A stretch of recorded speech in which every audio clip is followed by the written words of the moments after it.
Bro, sejujurnya saya tuh nggak percaya lu bisa jadi wakil gubernur dan jadi gubernur, bro.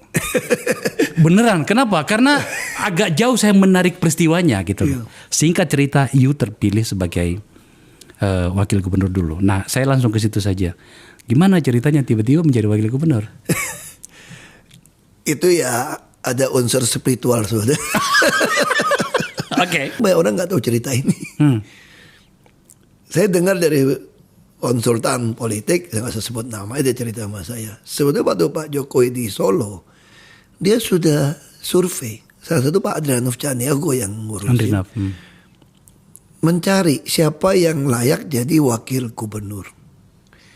Keluarlah 12 nama. Dan nama saya nomor 12. Gara-gara ngumpulin KTP tadi kan. Nah waktu mereka mau bikin setengah tertutup, bikin 10 nama kalau nggak salah. 2 nama mesti dibuang dong. 11-12. Katanya Pak Jokowi bilang suruh masukin nama Ahok. Jadi saya masukkan nomor 10. Survei, ini udah tertutup kan, survei. Saya tetap nomor bawah. Itu kalau nggak salah dipotong jadi 6 atau nggak salah. Saya harusnya dibuang. Katanya Pak Jokowi bilang masukin lagi nama Ahok. Sampai dia bilang gini, heran saya, apa hebatnya si Ahok ini? Duit nggak ada, orang kampung. Kenapa mesti masukin, survei juga di bawah kan? Oh mungkin supaya ada keberagaman. Masukin nama saya. 6. Survei tetap nomor 6. Kemudian dipotong 3 kalau nggak salah. Waktu 3 saya nggak masukkan. Saya dimasukkan lagi. Nah tahu nggak 1, 2, 3 nih siapa? Yang 3 saya nggak tahu. Nomor 1 tuh Deddy Miswar. Nomor 2 Sandiaga Uno. Jadi jangan heran Gerindra bisa mencalonkan Pak Sandiaga Uno waktu itu. Kemudian waktu nama disodorkan oleh Gerindra kepada PD Perjuangan, kita minta 2 nama. Itu si Oni atau fraksi itu loh. Dia telepon saya. Wah nggak bisa bantu lu lagi bro. Karena memang yang diminta dari sana hasil survei cuma 2 nama. Tapi kemudian katanya Pak Jokowi bilang buang Sandiaga Uno, masukkan Ahok. Bingung. Terus si Oni telepon lagi, ada harapan. Tapi kita nggak bisa jamin, ini permintaan nih dari Pak Jokowi nih. Kemudian baru saya paham. Pak Jokowi sadar Ibu Mega nggak mungkin pilih Pak Deddy Miswar. Kalau dengan Pak Sandiaga Uno, pasti pilihan jatuh ke Pak Sandiaga Uno dong. Sangat mungkin Pak Jokowi berpikir, mau lawan Pak Fauji Bowo waktu itu, survei kan rendah kan. Betawi kan kita suka begitu politik kan. Hitungan primordialnya adalah Betawi mesti agak agamis, terus aktor terkenal gitu. Masukkan. Ternyata Ibu Mega putusinnya beda. Ibu Mega pilih saya. Syok. Sampai semua timnya syok. Kok bisa? Bayangin kita biasa politik kan gitu kan. Kalau nasionalis mesti ada yang agamis. Yang gak ada duit, populer mesti punya duit. Ini gak memenuhi syarat sama sekali yang Ahok punya ini. Tapi Ibu Mega mengatakan enggak. Ini kata Ibu Mega kenapa? Dia pengen ada eksperimen. Kan rakyat itu diedukasi. Artinya pada titik itu Ibu Mega dengan Pak Jokowi ketemu di Ahok gitu. Bukan. 2 nama dimasukkan. Maksud Pak Jokowi itu sebetulnya kalau saya tebak ya. Pengen bikin Ibu Mega gak ada pilihan, terpaksa pilih Deddy Miswar. Dapat pilih Ahok pasti kalah. Banyak orang gak tahu cerita itu sebetulnya. Itukah alasannya Anda mengatakan sebenarnya Pak Jokowi tidak menginginkan saya? Iya. Itu maksudnya? Sebetulnya nggak mau. Saya hanya dijadikan sebagai, tapi tentu terakhir beliau ngomong lah waktu dia jadi. Ini cerita Pak Sidarto. Wah untung loh wakil saya itu Pak Ahok loh. Bisa kerja loh. Kan beliau kan banyak belusukan kan. Kalau Anda yang bisa administrasi dalam bukan orang kerja, kalau orang politik juga gimana? Betul. Kalau saya kan merasa saya profesional aja kerja di politik. Nah pada bagian itu saya mau tanya bro, banyak orang yang tidak tahu bagaimana sih cara kerja Anda berdua dengan Pak Jokowi itu. Pertanyaannya begini, lu memang diberikan kewenangan pada masa Pak Jokowi sebagai gubernur? Saya masih ingat wawancara Pak Jokowi yang sangat menarik. Wartawan tanya, Pak, Bapak dengan Pak Wagub itu kerjanya gimana cara baginya ya? Pak Jokowi jawab dengan santai saja, kami nggak bagi kerja, kami berebut kerja. Menarik loh. Kami berebut kerja. Dan kebetulan wakil saya itu memang rajin. Jadi saya bisa sempat belusukan kemana-mana di lapangan kan. Jadi memang rajin, semua disposisi saya baca semua tuh. Saya betul-betul kayak waktu itu kita kan belum punya orang di Pemda kan. Oke, kembali lagi di channel GR 2045. Salam inspirasi, salam NKRI, harga mati. Tentu teman-teman juga sudah mendengarkan sedikit podcast atau wawancara Akbar Faisal mengenai perjalanan politik Ahok, dan bahkan Faisal kaget ketika mendengarkan Ahok sempat menjadi wakil gubernur Jakarta, yang dimana masih dipimpin oleh Jokowi sebagai gubernur DKI Jakarta. Tentu latar belakang Ahok ini memang sebagai kader partai PDIP dan menjunjung tinggi hukum dan menjunjung tinggi konstitusi, dan bahkan Ahok juga diakui dalam berbicara dan sifat karakter yang baik dan sangat lugas. Tentu kedekatan Ahok dan Jokowi memang cukup lama, teman.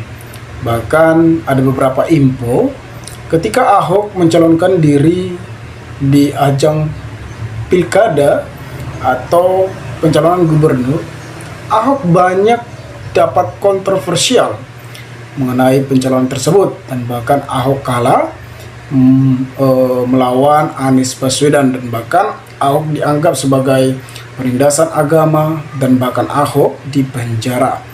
Dan beberapa berita yang kita dengarkan pada 2024 pada Pilpres, mereka dan Jokowi berlawanan arah dalam politik, dan bahkan mereka beda pilihan dalam Pilpres 2024. Ahok sampai rela keluar dari komisaris PT Pertamina, dan bahkan dia mengikuti dan mendukung Ganjar. Padahal dalam kinerja Ahok atau kinerja yang menghasilkan miliaran, Ahok rela mendukung Ganjar dan bahkan meninggalkan politik Jokowi Dodo. Dan pada saat itu Jokowi masih kader partai PDIP dan Ahok pun masih kader partai PDIP, dan mereka sama-sama kader partai PDIP. Kenapa mereka berlawanan? Tentu banyak hal-hal yang terjadi dalam situasi politik saat itu, dalam dinamika perpolitikan antara Ahok dan Jokowi, yang dimana Jokowi mendukung Prabowo Subianto, dan isunya sih bahwasanya Jokowi meminta terhadap Ketua Umum Partai PDIP, bahkan meminta untuk memperpanjang bahkan sampai 3 periode dalam kepemimpinannya selaku Presiden Republik Indonesia. Namun Jokowi ditolak mentah-mentah oleh Ibu Megawati karena alasannya Megawati tidak mau, karena Ibu Megawati sangat taat konstitusi. Dan justru dari situlah Jokowi berambisi sehingga mati-matian mendukung Pak Prabowo Subianto dan memajukan anaknya. Dan bahkan pada saat itu Gibran tidak mencukupi usia atau tidak memenuhi prosedur Mahkamah Konstitusi. Jadi kenapa bisa lolos? Ya karena Jokowi masih berkuasa pada saat itu, sehingga Gibran diberikan karpet merah. Jadi kalau kita lihat perjalanan politik dari Ahok sempat menjadi wakil gubernur DKI Jakarta, dan bahkan kita tahu bahwasanya Ahok ini berasal dari Bangka Belitung, dan bahkan Ahok pun pernah menjabat sebagai bupati di Bangka Belitung. Tentu orang-orang Bangka Belitung pun mengakui dengan ketegasan, dengan keberanian Ahok dan kejujuran Ahok. Tidak diragukan lagi, teman-teman. Tentu kita bisa lihat pada saat Pilpres 2024, dan banyak hal-hal yang dibongkar oleh Ahok. Ahok sempat dipenjara. Tentu Jokowi pada saat itu sudah menjabat sebagai presiden. Tentu atas perintah Jokowi lah Ahok bisa dipenjara. Ketika Ahok dipenjara, apakah ada unsur kepentingan Jokowi? Tentu teman-teman ketika melihat berita itu sangat kecewa dengan Jokowi. Tentu saya sendiri pendukung Jokowi. Pada 2019 saya mendukung Jokowi selaku presiden, Tetapi pada Pilpres 2024 bahwasanya Jokowi sangat berambisi pengen berkuasa. Tentu kita bisa lihat dalam situasi politik saat ini banyak hal-hal yang terjadi, banyak hal-hal dalam kepemimpinan Jokowi, banyak hal-hal ketika Pak Prabowo sebagai presiden, banyak koruptor yang sudah terbongkar. Apakah di masa Jokowi banyak kandidat-kandidatnya yang susah dibongkar? Apakah Jokowi tidak berani membongkar kasus tersebut? Tentu pada saat Prabowo menjadi presiden, ya banyaklah yang terbongkar dengan kasus Pertamina, dengan kasus minyak goreng, dan banyak hal lagi teman-teman. Tentu teman-teman juga mengetahuilah apa yang terjadi di negara kita yang kita cintai ini. Nah, teman-teman, di sini kita membacakan sedikit komentar sebagaimana ulasan kita pada hari ini. Tentu banyak kontroversial, banyak yang pro, banyak yang kontra terhadap pernyataan atau edukasi dari Ahok ataupun pertanyaan-pertanyaan yang dilontarkan oleh Akbar Faisal. Jokowi selalu backup dan menolong Ahok, tapi Ahok malah memusuhi Jokowi 5 tahun jadi komisaris. Menghasilkan miliaran rupiah, cukuplah tabungan Anda berkat Jokowi. Tentu itu bukan berkat Jokowi. Yang menggaji Ahok yaitu negara. Jokowi juga digaji oleh masyarakat. Jadi tidak ada ketika Jokowi menolong Ahok, bahkan Ahok terpojok tentu karena Jokowi. Jadi berat teman-teman ketika Anda menilai bahwasanya Ahok tidak sadar diri, banyak hal teman-teman. Jadi tidak boleh ketika kita menjolimi, ketika kita mengatakan bahwasanya Ahok bisa sekaya ini karena atas Jokowi. Tidak teman-teman. Tentu atas kinerja Ahok yang tegas dan sangat ideal, yang sangat ideologi, yang sangat jujur, ya tentu dipakai oleh negara. Bangga dan salut buat Pak Ahok. Indonesia memang rumit. Orang jujur masih sulit diterima warga Indonesia. Berita terbaru nggak ada, nonton ulang terjawab semua. Kenapa menolak direksi BUMN? Politik hancur karena disebabkan ada kepentingan individu lebih besar dibandingkan rakyat jelantah. Rakyat menengah, orang kaya mah bebas. Tentu kita bisa lihat banyaknya oknum atau pejabat-pejabat yang saat ini dalam situasi politik saat ini berbagai macam memanasnya teman-teman. Kita sebagai rakyat Indonesia yang tidak tahu politik, yang tidak tahu dalam situasi negara kita ini, ketika tidak ada mengedukasi dengan benar, maka kita akan buta dengan hal politik saat ini.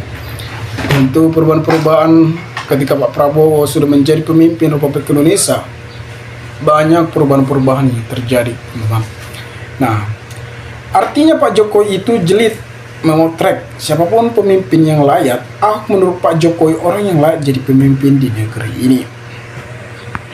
Kenapa sampai saat ini saya tetap suka sama PDIP? Karena inilah berani menentukan, memajukan calon pemimpin yang benar tanpa melihat latar belakang, suku, agama, dan lain-lain, tanpa kemampuan.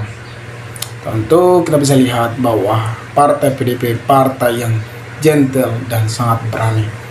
Dan berbagai macam serangan-serangan, ya partai PDIP tetap kokoh. Dari zaman Soeharto, dari zaman Pak Harto, tentu partai PDIP adalah menjunjung Pancasila. Jadi tidak heran ketika partai PDIP menciptakan orang-orang yang berani, orang-orang yang tegas, tentu dari partai PDIP karena mereka sangat cinta demokrasi tanpa ada kekurangan apapun. Nah, tentu kita bisa lihat pas Jokowi juga sudah menjadi presiden 2 kali, ya karena Pak Jokowi tidak sadar diri karena dia meninggalkan partai yang membesarkan namanya. Ketika Ibu Megawati melontarkan kata-kata ketika itu, Jokowi apakah sakit hati ketika Ibu Megawati mengatakan tanpa PDIP Jokowi tidak jadi apa-apa? Sebenarnya Jokowi jangan tersinggung karena tanpa PDIP pun Pak Jokowi tidak ada mengusut dia. Mungkin ya sah-sah saja ketika masyarakat memilih, tetapi ketika tidak ada partainya dan saat itu pun Jokowi tidak akan maju. Jadi ya kita bisa lihat bahwa jasa partai PDIP terhadap Jokowi sangat besar. Nah teman-teman, mungkin sekian video ini. Jika ada pertanyaan atau tanggapan dari teman-teman, maka berikanlah tanggapan teman-teman kolom komentar. agar kita bisa saling tukar pikiran satu antara lain. Salam inspirasi, salam NKRI, GR 2045 melaporkan.